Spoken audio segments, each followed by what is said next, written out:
আজি আমাৰ ভেকুলীৰ সাধু এটা ক'ব লাগিব। আজি মই তোমালোকক এটা ধুনীয়া ভেকুলীৰ সাধু কথা ক'ম। তোমালোকে ভালকৈ শুনি যাবা। এখন গাঁৱত এটা বুঢ়া মানুহ আছিল।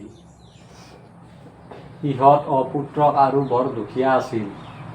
যেনে যাতে বুঢ়াৰ পুতেক নাছিল, বুঢ়াৰ অকলশৰীয়া আছিল, বুঢ়াৰ কোনো নাছিল।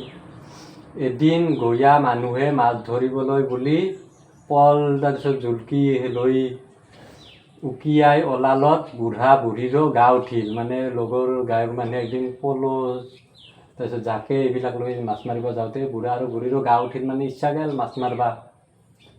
বুঢ়াৰ ভয় গ'ল। এটা আৰু বুঢ়ীৰ ভগা জখাই এখন আছিল। বুঢ়াৰ ভগা গ'ল পল মানে পৌলা, পল এটা আৰু এখন আছিল। তাকে লৈ মাছলৈ দুয়ো ওলাই গ'ল। মাছ মাৰিব দুয়োটাই ওলাই গ'ল। বিলত নামি গঞা মানুহে গাইপতি মানে গোটেই কটাই ভাৰে মাছ মাৰিছে। পূৰা একদম মাছ পূৰা ভাৰে মাছ মাৰিছে একদম। কিন্তু বুঢ়া আৰু বুঢ়ীৰ চৰিয়াত একোৱে নাংগে। এটা পুঠি মাছো নাংগে বুঢ়া আৰু বুঢ়ীৰ চৰিয়াত নালাগে। গম পাইছা না কেছটো? মানে তাহাৰ ইহঁত একো নালাগে। শেষত বুঢ়াৰ খং উঠছি, চালা আমাৰ গোটেই গাঁৱৰ মানুহৰ জোখে পলত ইমান মাছ লাগে, কিন্তু আমাৰ জাখে পলত একোৱে মাছ নাংগে। এনেকৈ বুঢ়াৰ আৰু খং উঠছি আৰু। তাৰে পিছত হ'ল বুঢ়ীক গালি দিছি, কিয় তোক ধৰি আহিছিলোঁ মই, মানে সেইকাৰণে আৰু একো নাহিল। বুঢ়ীয়ে বুঢ়াৰ গালিত মনত বৰকৈ বেজাৰ পালাক। বুঢ়ীৰ দুখ লাগিল, চালা ইমান গালি দিলাক মোক, বিৰাট দুখ লাগছি বুঢ়ীৰ। তাৰে পিছত আকৌ চাপ মাৰোঁতে একো মাৰলত এটা মাছো নাছিল। তাইৰ জকাই বুঢ়ীৰ মানে জাকেত ইবাৰী এটা ভেকুলী এটা উঠছি। বুঢ়ীৰ জাকৈত ভেকুলীটো উঠা দেখি বুঢ়াৰ খঙতে চিটচিকি বুঢ়াই আৰু খং উঠছি। বুঢ়াৰ খং উঠি গৈছে বুঢ়ীৰ জাকেতে উঠাই। ভেকুলীক এসেকা দিওঁগৈ বুলি ঘৰলৈ আহিল। ভেকুলীক লৈ আহিছে তাৰমানে, ভেকুলীক আজি এসেকা দিম ভালকৈ। ঘৰ পাই বুঢ়াই ভেকুলীটো চোতালত পেলাই কাঠখৰি এডাল আনি তাৰ মূৰত মাৰি দিব। তাৰমানে মাৰিব আৰু ভেকুলীটো এনেকৈ মাৰিব ধৰোঁতে ভেকুলীটোৱে বুঢ়াক মাত লগালে, ককা মোক নামাৰিব, মই তোমালোকৰ ঘৰত বহতীয়া হৈ থাকিম, তাৰমানে কাম বন কৰাকৈ থাকিব, যি কৰিবলৈ কয় মই তাকে কৰিম। বুঢ়াই উত্তৰ দিলে, বাৰু তই মোৰ ঘৰৰ বহতীয়া হৈ থাকি মোক সোণৰ শলেং এটা দিবি দেখিছোঁ। মোৰ পথাৰত কিজানি তই হাল বোৱা বাই দিবি হ'বলা। ভেকুলীয়ে ক'লে, দিম, হাল কোৰ বাই দিম, চব কৰিম মই কাম, পথাৰত হাল কোৰো চব বাই দিম, এনেকৈ কৈছিল। তাৰে পিছত বুঢ়ীৰ ভেকুলীটোৰ কথা সুধি বুঢ়াই ভাবিলে, চাওঁ কি হাল বা পথাৰত, এনেকৈ ভাবছি। ইয়াকে ভাবি বুঢ়াই ভেকুলীটো নামাৰি ৰাখিলে, তাৰমানে নামাৰলাক, ৰাখছি ভেকুলীটো। পিছদিনা পুৱাই বুঢ়াই ভেকুলীক ক'লে, যাচোন গৰুহাল লৈ পথাৰলৈ, তইনো কি হাল বাৱ চাওঁ। কি হাল বাই চাব। বুঢ়াৰ কথা শুনি ভেকুলীটোৱে গৰু আৰু নাঙলা লৈ বুঢ়াৰ পথাৰত হাল বাবলৈ গ'ল।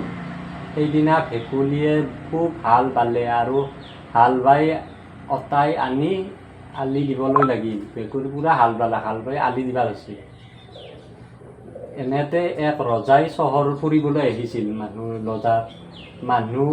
দুনুহে ভেকুলীৰ হাল বাই আলি দিয়া মাটিডৰা ওপৰেদি গচকি আহিছিল। তাৰমানে ৰজাৰ মানুহজনে তহিলং কৰি দিছিল একদম আলি। তাকে দেখি ভেকুলীৰ ৰজাক নথৈ গালি পাৰিবলৈ ধৰিলে। ৰজাক গালি দিছে ভেকুলী, কিয় মই আলি দিয়া কিয় ওচৰত দিছা। ৰজাই গালি শুনি চাৰিওফালে চাই কোনেও গালি পাৰিছে গৰুহালৰ বাহিৰে আন কাকো তাক দেখা নাপায়। বাৰে গালি পৰা শুনি ৰজাই একদম খং উঠি গৈছে। তেওঁ খং কৰি গৰুহালক লৈ গুচি গ'ল। তাৰমানে ৰজাই ভেকুলী গালি দিয়া দেখি কিনে ৰজাই গৰুহাল লৈ ভেকুলী গুচি গ'ল। আৰু ৰজাই ভেকুলীটো লৈ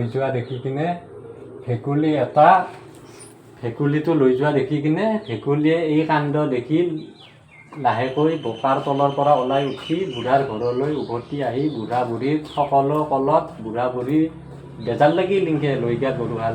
ভেকুলীয়ে বুঢ়ীক ক'লে, আই বেজাৰ নকৰিবি, আপুনি মোক এখনমান মাহ গোট কৰাই দিব, মই গৰুহাল আনিবলৈ যাওঁ। বুঢ়ীয়ে সুধিলে, তই গোট কৰা কি কৰিবি? ভেকুলীয়ে ক'লে, মই যি কৰোঁ কৰিম, আপুনি মাথোন দিয়কচোন।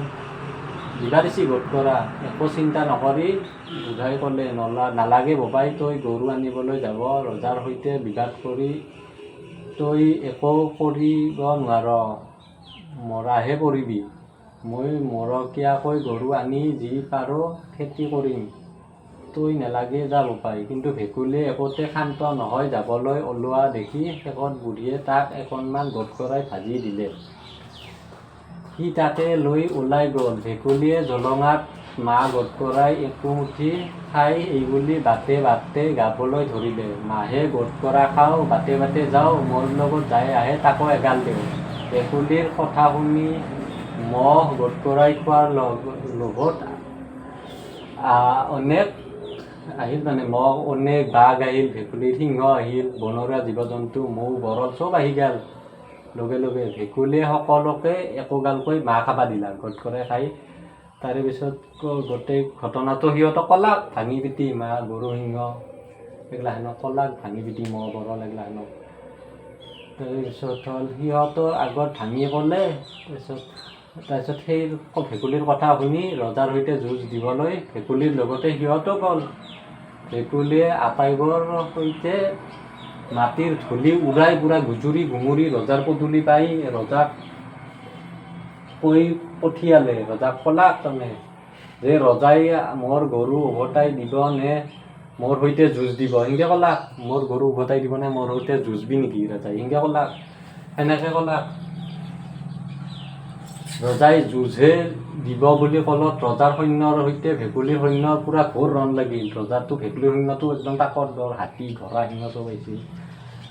গতিকে ৰজাই যুঁজ দিবলৈ ৰণত ৰজাৰ অলে সৈন্য আৰু দুটা ল'ৰা মৰিলত ৰজা নিৰুপায় হৈ গ'ল, যুদ্ধত মৰি গ'ল সৈন্য। ৰণত ৰজাৰ অলে সৈন্য ভেকুলীৰ ভৰিত দীঘল দি পৰিল ৰজাই ডিঙিত কাপোৰ মেৰাই ভেকুলীক কাকুতি মিনতি কৰিলক, যদি ভেকুলীয়ে মোক এইবাৰলৈ ক্ষমা কৰে তেন্তে মই ভেকুলীক মোৰ অৰ্ধৰজা আৰু মোক জীক দিম বুলি ক'লাক। বিয়া দিব জীয়াকটো ৰজা আৰু আধা ৰাজ্য দিব। এই কথা শুনি ভেকুলীয়ে ৰজাক ক্ষমা কৰিলে আৰু জীয়াকক বিয়া কৰাই ৰজাৰ জোৱাই হৈ পূৰা ৰজাৰ ঘৰতে থাকি বুঢ়া বুঢ়ীকো তালৈ আনলাক। তাকে লৈ গৈ সুখেৰে কাল কটাব ধৰিলে। ধন্যবাদ।